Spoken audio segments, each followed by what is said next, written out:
Well, leaps in technology give us a much clearer picture of the tropics. Take the famous cone of error. This is what it looked like before Katrina compared to the cone that we have today, and the differences are striking.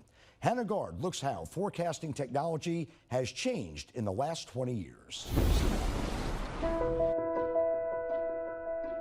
In the 2 decades since Hurricane Katrina, forecasting advances have revolutionized how we track tropical threats. The days leading up to a major hurricane landfall looked much different back in 2005. Phil Grigsby was a forecaster at the National Weather Service's New Orleans Baton Rouge office for only a year in the days before Katrina. Now he's the lead forecaster. We thought it was going to be a pretty decent hurricane given the environment that it was moving into, but Category 5 offshore, that was definitely a surprise. Bob Breck was the chief meteorologist here at Fox 8. We originally believed, as the initial model said, it was going to Apalachicola.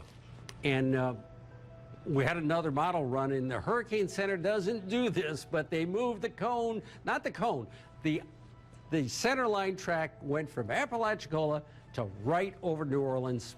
Bam! The 3-day forecast cone issued by the National Hurricane Center provided only a small window of lead time. But the cones were so broad. It was like, okay, the cone goes from Houston to Mobile. How does that help you? The National Hurricane Center originally put out a forecast line for storms.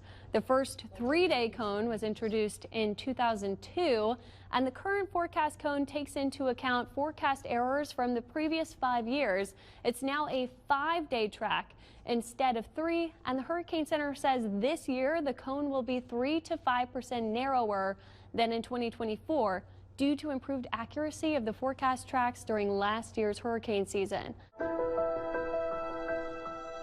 The technology in 2005 made it more difficult to issue warnings during tropical events compared to today.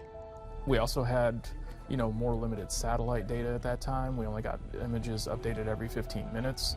Access to a wide net of real-time weather data allows forecast models to have a better account of current conditions and a more accurate starting point. The one area that's still a work in progress is definitely the intensity side of the house.